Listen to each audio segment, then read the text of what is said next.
አልጋዋን ላተነጥፍ ነው እንዴ? አነጣጥፍ ያልክ ብልግና የለውም አላልክም? አነጣጥፍ ያልክ አልጋ ማንጠፍ ምን ነው ብልግና እንዴ? ምን ልታረግ ነው? አልጋዋን ያነጣጠፈችው ከእንቅልፏ ተነሳ እንደዛ ነው እንዴ? ቀሚስና እንዴ ምድንሰው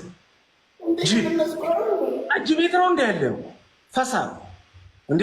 ያሟል ምንድነው እንዴ እያልክ ምድንሰው? ስሜት ውስጥ ነህ እንዴ? ደንስ እንጂ በደም እንዴ? እኔ ትናንት ሳያደምስ እንዴት እያረኩ ነው ስደንስላት የነበረው እንዴ? ይሄ ሻሜታ ቤት እንዳለ ሰው እንዲህ ይላል እንዴ? በደንስ